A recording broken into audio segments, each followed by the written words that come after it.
Welcome to Podcasting for Business Owners. I'm your host, Laura McRae, a podcast consultant, educator, and self-confessed podcast nerd. If you're thinking of launching a podcast or want to grow the one you have, you're in the right place. Hold on to your headphones and let's go. How often should I release my podcast episodes?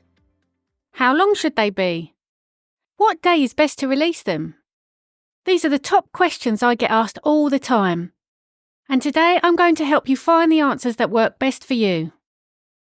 In this episode, I'll cover episode frequency, length, and the things to consider when deciding on what day to release your podcast episodes. Let's start with how often to release podcast episodes. The frequency of releasing episodes depends on several factors, including your goals, audience expectations, content availability, and production capacity.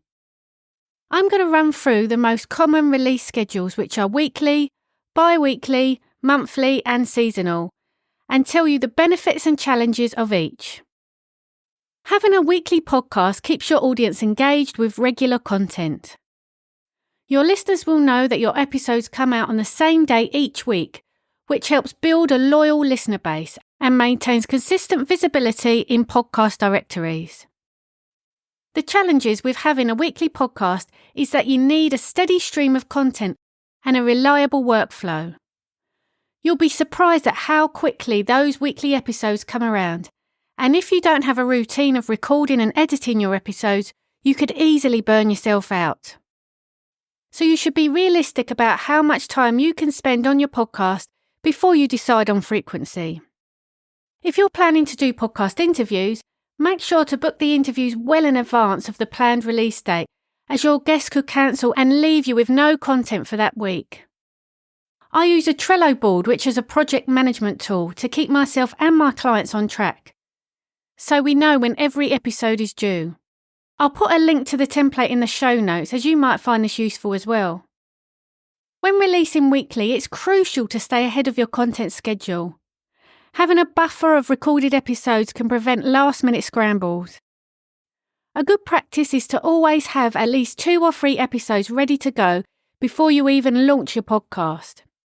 This way, if life gets busy or an unexpected situation arises, you won't miss an episode. Consider tools like Trello or Asana for planning and tracking your content. By organising your workflow, you can maintain consistency without burning out. Now let's talk about bi-weekly or fortnightly episodes. These are episodes that come out every 2 weeks.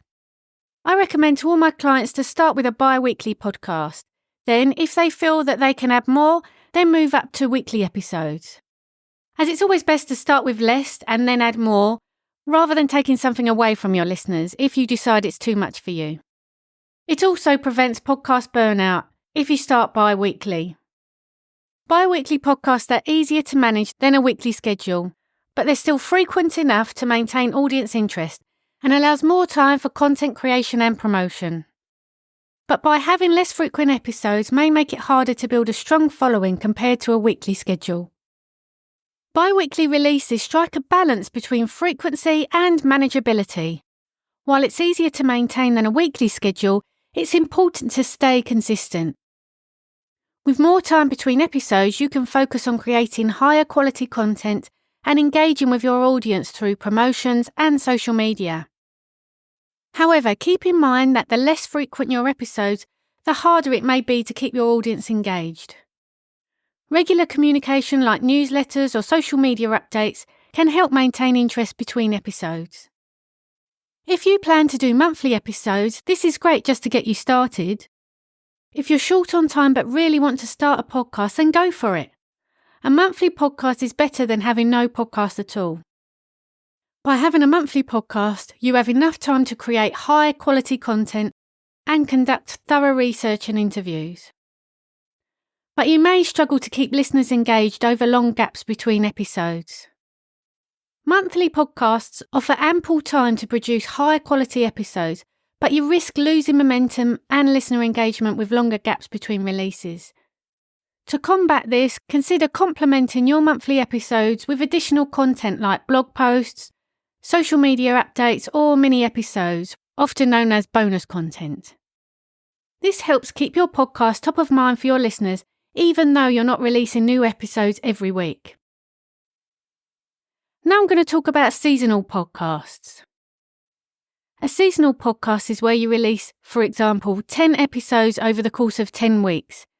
Then you may take a break and come back with another season of 10 weekly episodes.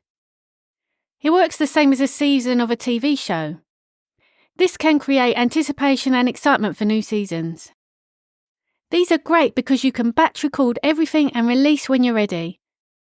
You also get to take breaks so that you don't get consumed by your podcast. Having a seasonal podcast requires careful planning and can result in long periods without new content, which might affect listener retention. You may start with one season and think you'll come back in a month or two with the next season.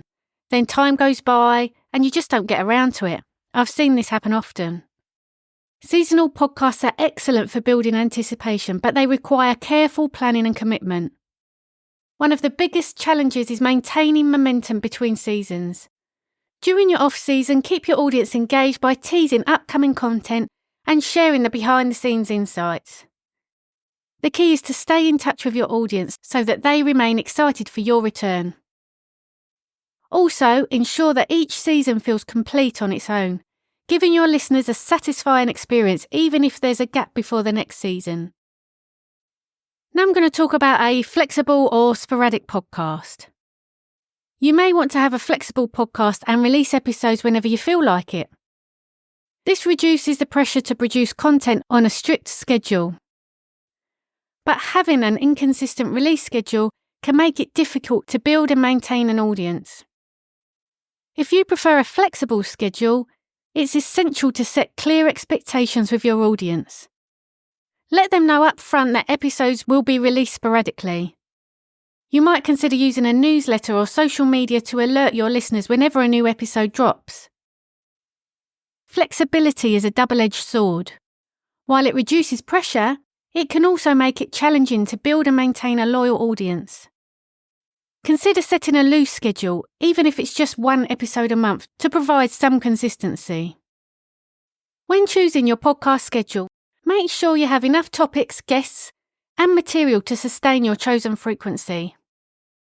Assess your capacity for recording, editing, and promoting episodes regularly. And focus on delivering high-quality content rather than just meeting a schedule. For me, I knew I wanted to create a podcast that came out weekly, as I wanted to be consistent for you so you knew when each episode was coming out. I didn't want to rely on having interviews on my show weekly, as I know that guests can cancel at any time. And it can sometimes be a challenge to find guests that aligns with this show. That's why I decided to do a mixture of guest and solo episodes. That way I can batch record my solo episodes, as well as having a backlog of interviews recorded. That way I'm never short of content. Also, I'm doing everything for this show, from planning, recording, editing, scheduling, and promoting. I've been doing this for my podcast management clients for a long time now, so I know how long it takes me. I therefore dedicate one day a week for my own podcast. I dedicate every Friday to work on this podcast. That way, it's in my diary, and I know that I'll stay on track with this podcast. Now let's talk about the second question. How long should your episodes be? The ideal length of a podcast episode varies depending on your audience, content, and your goals. I'm going to run through the most common episode lengths, the benefits of each, and who they're ideal for. Short episodes are around 5 to 15 minutes. They're quick to consume, ideal for busy listeners, easy to produce more frequently, and good for delivering concise, focused content. They're ideal for daily news updates, tips, brief interviews, or niche topics that don't require lengthy discussions. So for this podcast, I like to keep my solo episodes under 15 minutes, as they're designed to give quick tips that you can take away. Medium-length episodes are around 20 to 45 minutes. This time allows for in-depth discussions without overwhelming listeners, and they can fit well into your listeners' typical commute. They're good for interviews, storytelling, and educational content. I try to keep my interviews 20 to 45 minutes, as they go into more detail than my solo episodes. Long episodes are typically at least 1 hour long. They give you the opportunity to talk about complex topics and have detailed interviews. Here's some things you need to consider when deciding on the length of your podcast episodes. Think about your audience preferences. Understand your audience's listening habits. For example, busy professionals might prefer shorter episodes, whilst enthusiasts on particular topics might enjoy longer, more detailed content. Try to keep episode lengths consistent so your audience knows what to expect. And think quality over quantity. Focus on delivering valuable content rather than just filling time. Always think about your ideal listener, which we discussed in episode 3. Think about when they would listen to your podcast.